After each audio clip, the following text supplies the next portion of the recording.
Les parents d'Emma ont été assassinés dans Demain nous appartient. Lors du précédent épisode, la jeune femme a appris la terrible nouvelle. De son côté, François retrouve Soisic au grand dent de Charlie. En effet, son ex a une panne de voiture et a besoin d'aide. Pour Charlie, Soisic ment et veut juste se rapprocher de son chéri. Arrivé sur place, François ne sait pas quoi faire et propose à Soisic d'attendre avec elle la dépanneuse.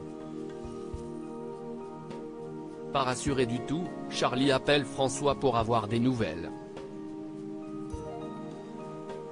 Ce dernier lui explique qu'il attend la dépanneuse puis qu'il ramène Soisic chez elle. Cependant, François raccroche mal le téléphone. Et Charlie et Nathan sont alors témoins d'une conversation entre François et Soisic. La mère d'Adam pointe du doigt le fait que Charlie protège son territoire comme elle ne l'a jamais fait. Tout à coup, Soisic dévoile ses réels sentiments à son ex-compagnon et ajoute qu'elle ne comprend pas ce qu'il peut partager avec Charlie. François rétorque qu'il partage tout, de la joie et de l'amour comme jamais, il n'a eu. Soisic accuse difficilement le coup. Charlie, elle, raccroche le téléphone, soulagée. Le soir venu, François rentre tard et découvre un dîner romantique préparé par sa chérie. Demain nous appartient épisode du 24 avril. Le meurtre des parents d'Emma a bien été perpétué par le monstre d'Argenteuil dans Demain nous appartient. En effet, dans votre série favorite, aucun détail de l'affaire n'a fuité donc il ne peut pas s'agir d'un copycat. Benoît a un alibi en béton, il était au lycée au moment de l'assassinat. Cependant, Georges découvre que le montage a été monté à 40 degrés la veille du meurtre.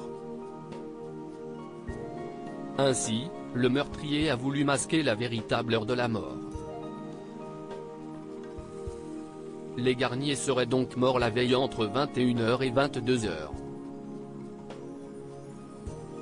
Georges rappelle qu'un professeur de SVT serait apte à connaître ce genre de technique. Au même moment, Raphaël annonce une mauvaise nouvelle à Lisa dans Demain nous appartient. Le rapport d'analyse psychiatrique a conclu que Lisa était parfaitement lucide quand elle a séquestré Benoît. La policière voit sa liberté conditionnelle s'envoler. En rentrant chez elle, Raphaël tombe sur Benoît qui est venu apporter son soutien à Emma. Un peu plus tard, Benoît reçoit la visite de Karim et Georges afin de donner son alibi. Benoît fait mine de s'insurger et rappelle être une victime du monstre d'Argenteuil. Cependant, il explique avoir dîné au Spoon à 20h. Audrey confirme son alibi, Georges est dépité. Amel est en danger à quelques pas de là, Victoire et Amel croisent Emma. Amel lui apporte son soutien et Emma s'effondre en larmes. Au détour de leur conversation, Emma indique que Benoît est venu chez elle lui apporter son soutien. Ni une, ni deux, Victoire se rend au commissariat et prévient Georges que Benoît rôde autour des enfants des victimes. Malheureusement, Georges lui répond que le professeur a un alibi en béton puisque son téléphone a borné au Spoon. www.instagram.com/p/krkbzmokrxbar/mes coups de théâtre dans Demain nous appartient. En effet, Audrey arrive au commissariat et informe Karim qu'elle s'est souvenue d'un détail important. Il était bien au Spoon cependant, il s'est absenté à 21h30 et il n'est revenu que vers 23h. Le soir tombe à 7 et Amel rentre à pied chez elle.